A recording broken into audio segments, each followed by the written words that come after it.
Hey there, everyone. I'm going to go over how I run troll rooms in my Fire Mage build. And so I'm down here underneath the Arlia Guild Hall, the Templars Guild Hall in Arlia. We have a troll circuit here. If you come in, this is the entrance to the dungeon. You come in and go to your left.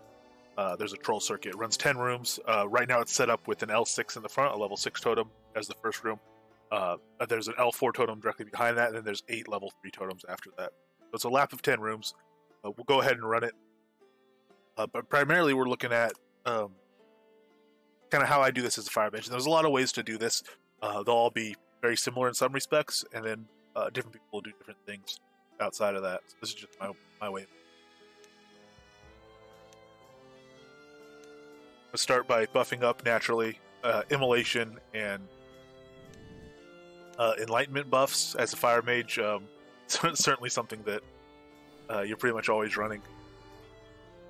The potion buffs I use here are Acumen, again, a general purpose buff. It lasts for an hour. Usually, most Fire Mages are probably running that. Deafness can help a little dexterity, give you some dodge, better spell crit technically. I usually run Potion of Might. I'm out. It's not a big deal. Just gives me some extra health and carry capacity. And Wolf Speed is a big deal. Move Speed helps a lot in these rooms, and we'll talk about that a little later. I also use Potion of Regeneration Imbued. I run those in general. They give me some nice passive recovery, so I don't have to worry about the smaller hits I might get from rocks in the lower level room. And that's it for the potion buffs, where perhaps there's a little more room for variety, and what's a little more interesting is the food buffs. I have a decent amount of health. I buff up to, I'm at 1295 health right now, even without that strength potion. So I use a full stack of attunement. I use the Bass with Peppers, which is the 1 slot 5 attunement fire food. Crackling Cornbread is 10 attunement over 2 slots, and then 3 food slots on the Scorched Muscle Source with 15 fire attunement.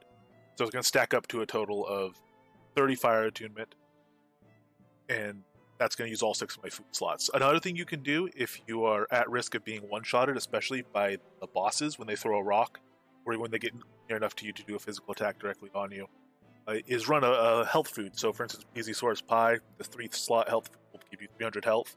You get another 200 off Blackworm Cupcakes, and the 2 slot food, 1 slot food, I believe, Beef Pot Pie would give you another 100. You stack up to 600 health that way, and that's one of the big things, is getting enough health just so you don't get one-shotted. Because after that, the rate of fire that they're attacking you with usually isn't terribly high. Usually you have time after you, as long as you can absorb that initial big hit, you have time to heal. You can use life healing, potion healing, use a mix of the both. You can have heals over time, running Melody of Ending, Soothing Rain, Healing Grace. So really it's just about surviving that big hit that you might get up front, especially from the bosses. So let's kind of look at our deck. I don't actually have any active healing on my deck. I do heal with potions, and some passive healing again in form of those restoration potions. Regeneration potions, rather.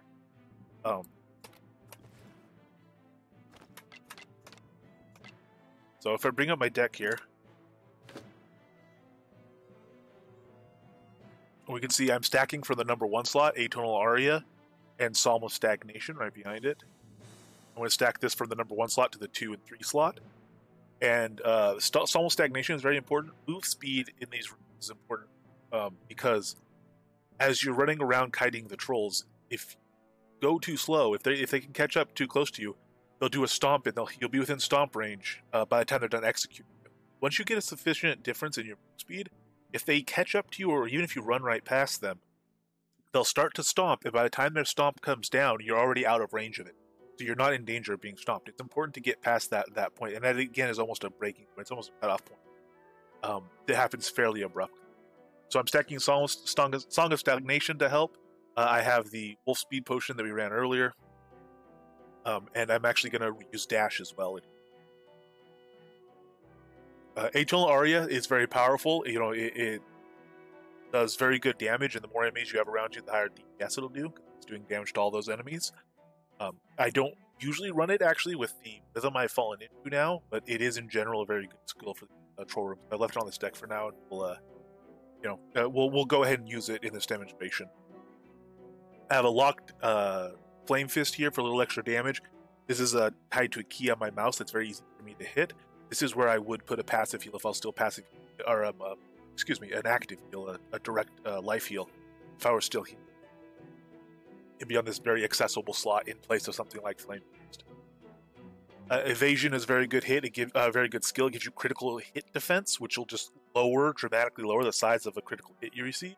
So again, very good for absorbing those big hits, those things that can otherwise one-shot you, or a couple rapid-fire rock attacks might kill you before you have a chance to recover. This evasion skill helps a ton with that. Then over on the right side, I have Mind Lock. That'll keep all my glyphs in order. That keeps them locked up so that my glyphs aren't rolling off as I stack. Then I'm stacking from my number 9 slot here, my Fire Ring into my number 0 slot. And from this same slot, I'm stacking my Fireball into my number 8 slot. Technically, I should stack these from right to left. You should always, if possible, stack from right to left. I'm not doing that here, but in general, you should. Behind this, I have a Flurry card. This will pop up in the number 9 slot, and every time it does, I'll hit it, and it'll go into its 20-second cooldown. The reason I'm running Flurry here, even though I'm not taking advantage of the attack speed from it, I'm light armor spec, so it's giving me draw speed, letting me stack my glyphs more. If you're not light armor spec, you won't be running this in this deck unless you are wanting to hit things with your wand, which will run down their durability. But if you have Ignite Weapon on them, it'll also add fire susceptibility to trolls. It'll give a fire resistance debuff to them, which could, so that's a valid strategy as well. And then Flurry would help you, and so would Potion. And I have Dodge here. This is a very good defense skill. It's a fantastically powerful skill, and it has a 30-second cooldown. So again, we're trying to keep things stacked here. All the glyphs running through the slot are most of the time going to be stacked either on number 8 or number 0. And anytime these other skills come off cooldown, they're going to pop up there. We're just going to take them real quick, and that's going to make sure we always have them running.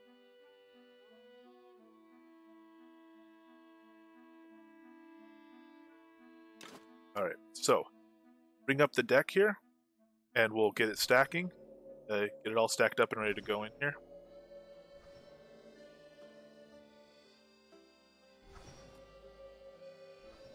You see I'm stacking from that number 9 slot.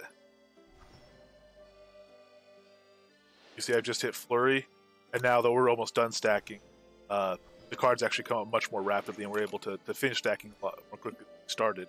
And that'll help us in here, particularly for our Fireball, which we'll see in a minute. Now, I'm going to run in here. I don't want to run into anything, so I'm actually going to put on Night Vision. That's another skill. I just have this on my utility bar, but it's one that is very useful in dungeons. Control rooms are kind of a dark room, so even with immolation around you, it's nice to be able to see a little bit better. It's nice to use Night Vision. And now when I run in here, I'm actually going to use the Numpad Plus by default, is the bind for auto run. You press it once, and you run. So I've pressed it once, and now I'm running. And now I'm just using my mouse. I'm holding down the right button and just moving my mouse to guide myself. If I take my hands off my mouse and keyboard, I keep just running. If I press Numpad Plus again, I stop running. I find that very useful in here because I stack my 1, 2, and 3 slot with my left hand on my keyboard, 1, 2, and 3 buttons. And my right side of my deck, my 8, 9, and 0 slot, I actually stack with my mouse. So I like to have my one hand on the keyboard, one hand on the mouse, and the finger I would normally use to run with on W is occupied. So I use auto run in here. Go ahead and enter the room. The initial spawn of this room, the first room, kind of the keystone room in a dungeon, is a bit slow. So we'll run around a little bit and wait for the trolls to spawn up. They'll always spawn in the same pattern. It'll always be the same trolls, the same orientation. Boss troll spawns back here. And if you run in and clear the room very quickly, the boss troll won't be spawned. He has a delay on his spawner. We were standing out in the foyer for a while talking. So by the time we get over here, I'm sure the boss will be spawned. Now you see what I was able to do there? I was able to pause for my Ring of Fire just off running around. But I did get hit. One of them got up in time to hit me and smack me for about 150 damage there.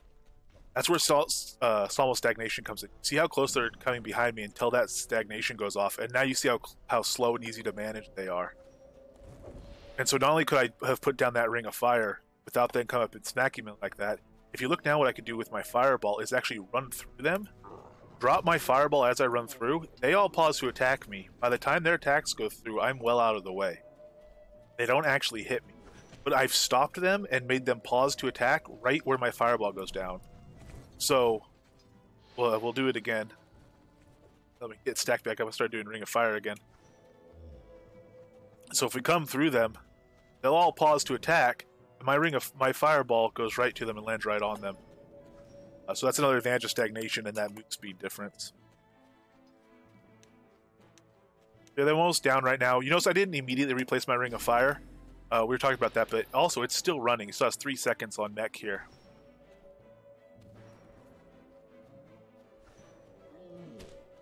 And that's because the actual Ring of Fire, once it's stacked up, you'll see, has a dot that lasts on it for, in my case, 8.4 seconds. It'll obviously depend on your fire duration and skill level, so it lasts for quite a while. That means as long as the mob was in the Ring of Fire when it expired, you still have another 18 seconds after it expires before that dot goes off. It's not necessary that it's placed immediately after it goes down, unless there's mobs that aren't inside of it or haven't been inside of it in a while.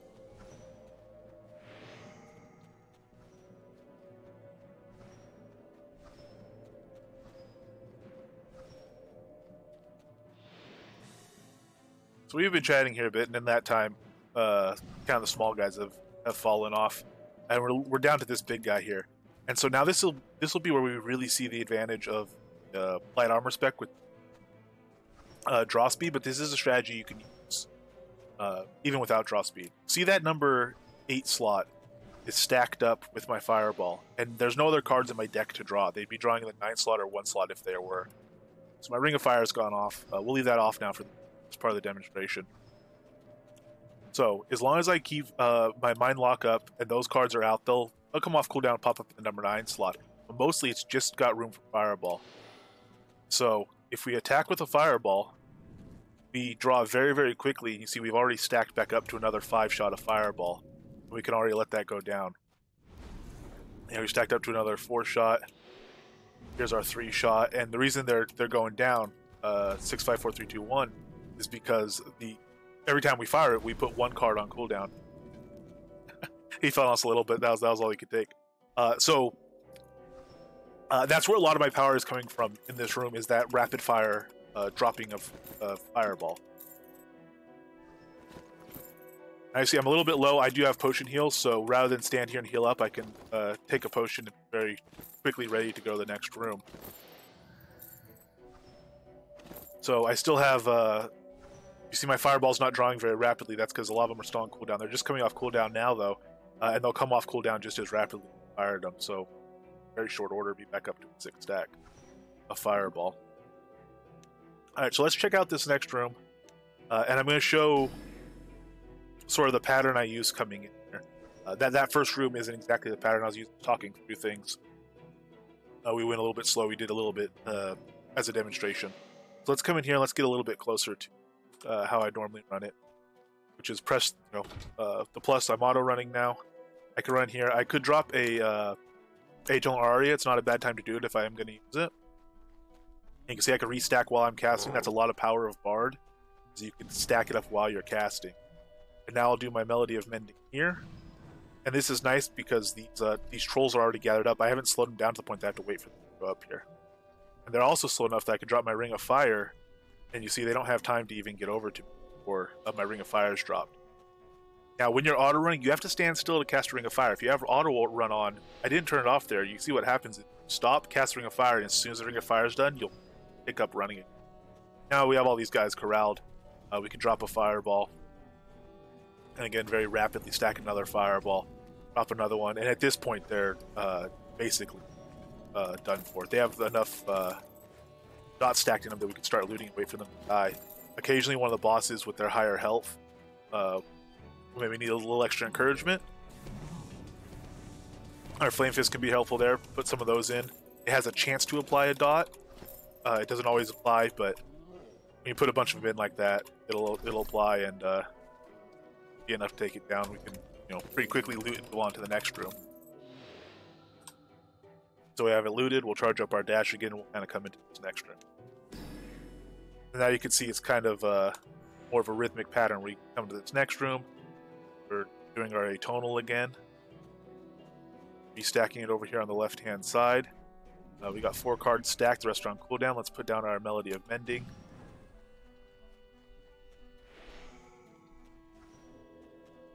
Stack our Melody of Mending. We have a Fireball stacked up. Let's get down our Ring of Fire first.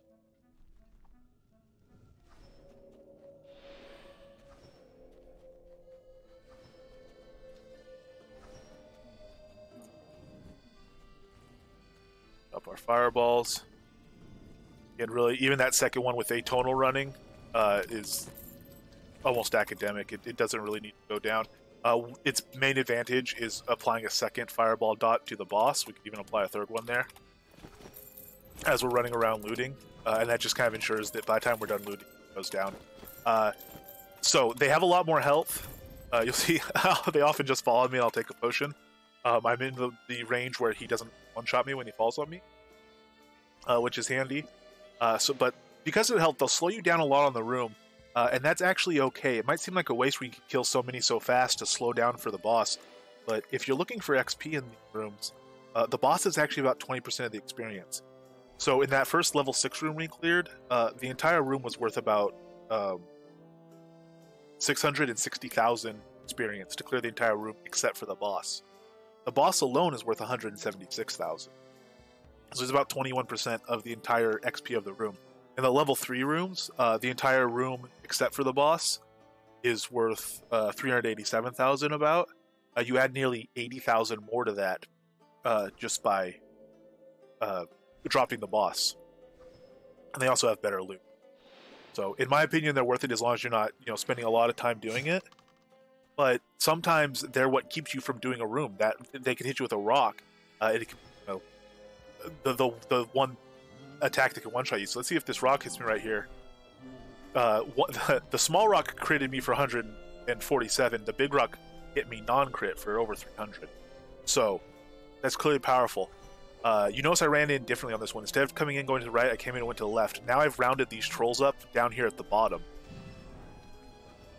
The underling trolls in the rooms have a much longer leash than the boss troll. And you see he keeps running back over here because he has a fire dot, so I'm still holding his aggro. I'm still interested in me until that fire dot wears off. But as soon as he gets over here, he leashes back.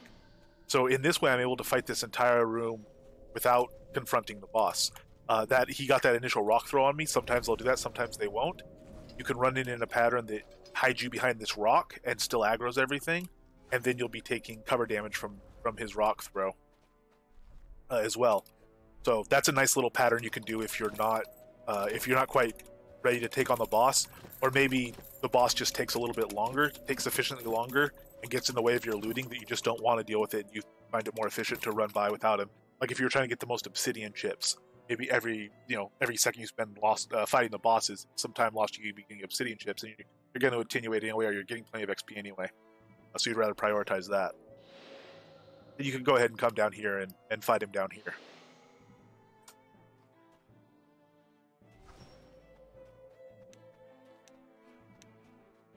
So we'll go ahead and hop over to another level 6 room. Running in. I'm going to do this a little bit different way now. I've stopped my atonal, but you notice I've let my melody go off right as I come in the door.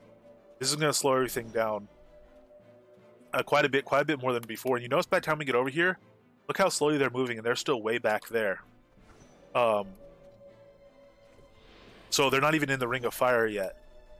So you see, by letting that atonal off right as I came in the door, I've actually slowed myself down. I've slowed the trolls down too much. It takes them longer to get into the Ring of Fire. So that's something to consider as you're kind of coming through and finding a rhythm. Because if you're going around and immolating stuff and trying to gather stuff up, putting on that stagnation too quickly can actually do you more harm than good. Even if it's what you open with, you might want to delay it a little bit before you get it down. This guy's got a lot of health. He's going to take a while. We'll put some Flame Fist into him. And this guy's quite late to the party, so we'll get some Flame Fist in him too.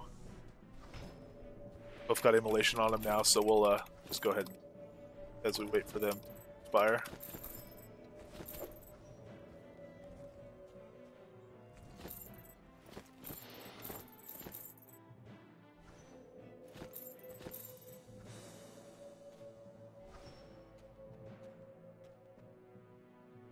Go ahead and put on our evasion again. That critical hit defense from evasion, very very powerful.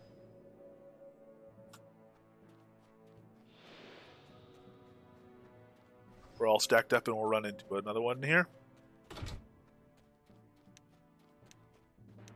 Air dash rolling, and you notice I've lost some move speed. I'm 4% move speed down because I'm a bit over encumbered right now without that strength potion. But this time we'll run in. I'll set off my stagnation here. I see I'm losing a little bit of time. I could have had stuff in Ring of Fire, but everything's nice and gathered up already. And we're not waiting for them to run over. So as soon as that Ring of Fire is down, they're pretty much in it. Could have patterned that a little bit better to cause that.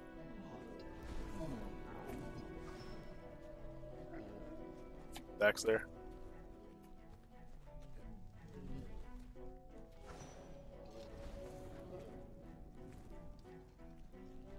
Rounded them up a little bit nicer without that stagnation. We did the rest of the room a little bit messy, but that's okay.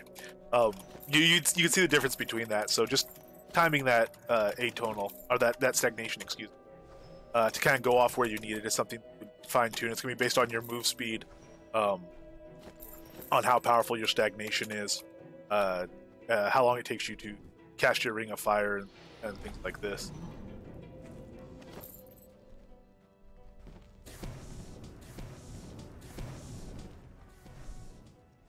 Big one. Okay.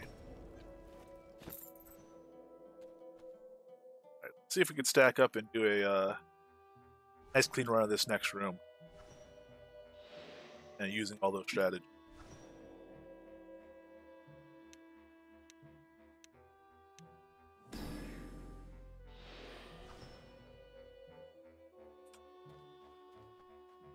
Alright, water running in. Fully stacked now. The last card comes off cooldown. Tagging everything with our immolation.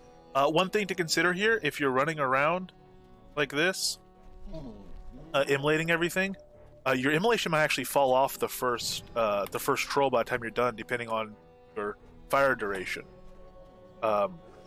There's a chess piece that will sacrifice some attunement to make your dots last longer, which can be quite helpful. And there's also there's also a fire speed gem, which will decrease the amount of time it takes for all the dots to fire. So basically, if your Ring of Fire is doing, or if your immolation is doing, say, 6 dots, it might actually make them fire in a much shorter time, or give you extra dots by making them fire faster. So looking at those gems, I'm still looking a little bit more into them, but there are times, situation where they're useful, and Troll Rooms is actually one of them. The Fire Speed chess piece actually looks quite promising. That might be something to consider as well.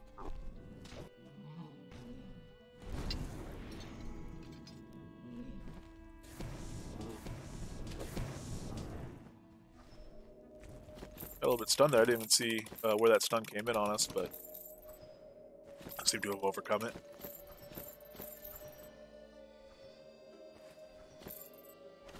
So let's take a look at that. Let's go ahead and pull out this fire speed chest I have. The Imbued Gem of Volatile Embers is what it's called. It drops off Undying Embers wand. 50% chance off uncommon gem that drops off of it. That's going to give us 7.5% fire speed. Now this is going to come at the cost of 25 attunement, which is a good chunk of fire attunement. But let's go ahead and pull up even just our single stack immolation, and look what happens on our immolation. So right here we are at 47 to 94 fire damage every 1.4 seconds for 8.5 seconds from one immolation. Okay, so if we take 8.5 seconds and we divide it by 1.4, we see that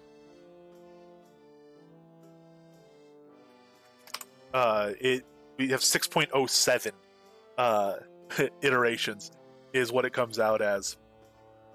Well, that doesn't mean it ticks 6.07 times. It ticks 6 times, just these numbers have some rounding in. So that's why it's not breaking out to a number. But let's go ahead and switch now to our Volatile Embers chest piece. And look what it says. Now it says every 1.4 seconds for 8.1 seconds. So again, if we did the division on that, 8.1 seconds divided by 1.4. It almost sounds bad. It's not lasting as long. If we do the math on that, it says it's only firing it's firing 5.78 times before it falls off. And the thing is, it's not. It's still firing. It's still ticking on them 6 times. It's just taking less time to do that. It's only taking 8.1 seconds for it to fire on them that many times. It's doing 44 to 89 damage now.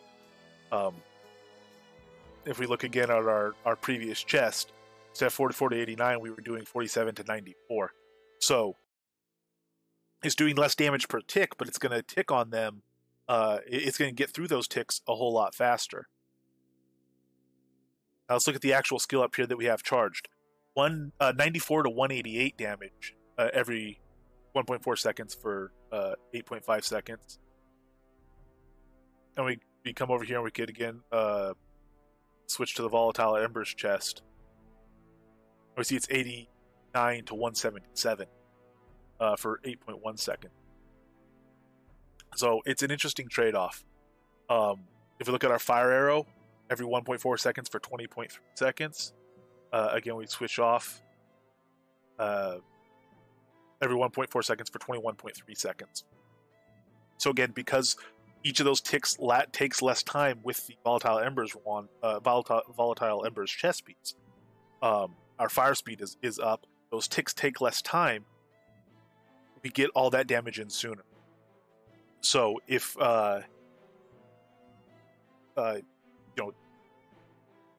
if you're having a Ring of Fire or something down and it's reapplying the dot as soon as the dot wears off, you are going to do more damage. Even though each hit is smaller, you're going to be doing more damage because you're going to be getting those hits closer together.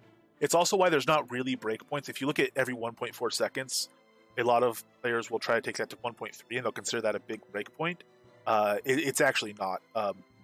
If I leveled my fire speed right now by 5 levels, this might still say 1.4, but it would still be quicker. It'd be 1.4 for 21.2 seconds or 21.1 seconds. That's because the ticks are a little bit closer together. Just the tooltip is rounding. If you did duration and you were running with the immolation on and controls were really slowed down, you could have the immolation actually stick in them for a very long time and get more ticks in because it was lasting in longer. And then you could do another strategy, which we'll look at right now, which is if these guys are tough and just standing and fighting them is a bit much, you can actually come around, immolate everything, gather it all up, and even if you use a locked deck, which I've just switched to here, you can charge a Ring of Fire as you're running and gathering everything and immolating everything. And again, this is a place where stagnation would help greatly and really slow them down. You see, even without stagnation, I'm able to gather them up. These ones have leashed, but we're close enough now that we'll get back to them.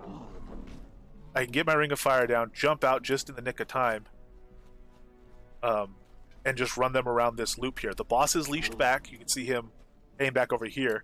A couple of these guys you might miss as well. They might come in and out or leash back. But you can just keep running stuff through this Ring of Fire until it dies, and you see very little is throwing a rock at us. And if it does throw a rock at us, which we can't even get it to do, we can see that and kind of hide behind here. You see, half the stuff is died on its way leashing back. So, and all that was our immolation and our a Ring of Fire that we had charged up. And these doubt thoughts are actually still sticky on these guys. So what we could actually do is run over here and even pick them off by something like Fire Arrow, bringing them over one by one. And you see I still got cover damage because I'm always keeping this rock between me and the boss. So he threw a rock for me, did very little damage because as long as this pillar is between us, he's going to hit me for cover damage. And now these guys, I'm keeping my distance and putting this fire arrow into him repeatedly. And this is a place, because I'm always, and this is a very simple deck again, completely locked deck, just single stacks of fire arrow. Very, very simple to play. But if I had fire speed on in there, because I'm constantly keeping a 3-stack of that fire arrow on, and I'm constantly keeping my immolation dot on, if they were ticking faster, I would be doing more damage. So it is worth looking and checking to see, go to a practice dummy, and you can test the difference and see if the amount you lose from your attunement is going to make up for it in the speed increase or not. It's going to depend on where your skills are and what your attunement is and things of that nature. Because there's diminishing returns on this stuff, so there's no catch-all answer. And it's at the point where it is interesting. It is a trade-off that sometimes makes sense and sometimes doesn't. But I don't have a fire duration piece currently to demonstrate with, but it's a similar thing there. You find your ring of fire is almost lasting long enough. Maybe if it just lasted a bit longer, or again, if your immolation would just last a bit longer because you're trying to kite them with immolation, maybe your duration gem would be quite helpful for you. So there are a number of ways to run it. The one we started with is a bit more complex, so we did it backwards in a sense, but it's also, as you see, a lot more fluid.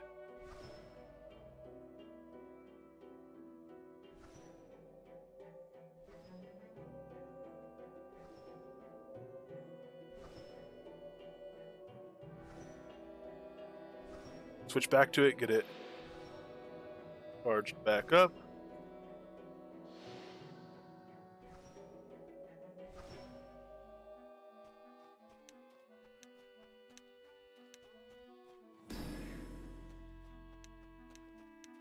Apply our dash, make sure our evasion's on.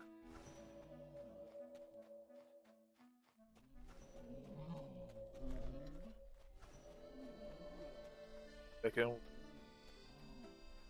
Drop our stagnation. Backdrop our ring of fire. Oh, we were lucky to dodge that. That was perhaps a bad path.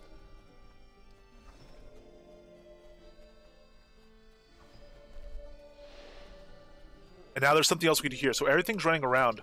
What we can do, it's easier if you actually get on it a little bit beforehand, is you can tab control or you can double click around until you find the boss, which, as you see, can be quite tricky. In fact, we're not going to be able to go around. Oh, we tabbed past him, we finally found him. And then at this number 4 slot, you could do some fire arrows to him, or if you don't want to get that close, you do, or you could do flame fist into him. Or if you don't want to get that close, you can do fire arrows from afar. So, poor demonstration of that. But a similar thing, one of those tactics to get him so that he is falling down at roughly the same time as these other things is to just get an early dot into him. Let's switch into it with fire arrow. It'll be a lot easier to execute like that. Of course, we changed a glyph on our Dexel after the stack, but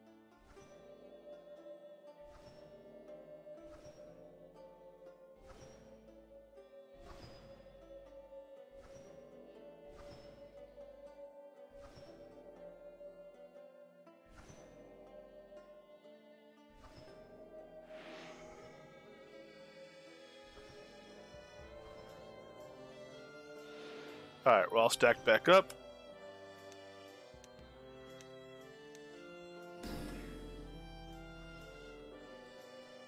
Go ahead and try that again with a little more sensible skill on there with that fire arrow on there.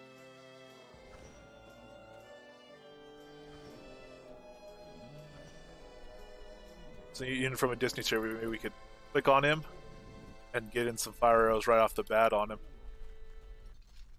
Get off our stagnation. Now these guys are here and a bit upset.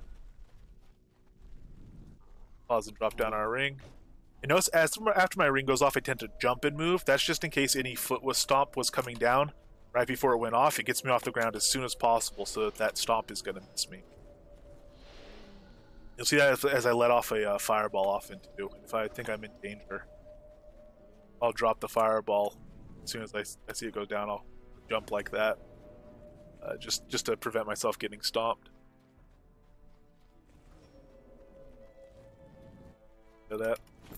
Our fire arrows didn't quite do enough to him. Though he is further down than he was last time, so.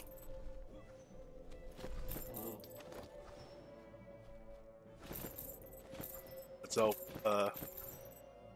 anyway, so that's a help as well. Getting an extra dot in him like that. And that is actually a full loop of this dungeon. So that's 10 troll rooms. It took us a little while. This video's a bit longer than I anticipated, but I don't know. kind of started thinking about stuff I might want to throw in on it at the end. So hopefully, at least some of it was useful. There's a lot of things you can do, you can try, you can improve on. That's kind of the basics of how I run it. And I would really like to hear in the comments what sort of things other people do in these. I know I've only been a fire mage for a very short time now. I've played with it before to kind of look at the mechanics of it and learn the basics of it and have some frame of reference, which has helped me coming into it.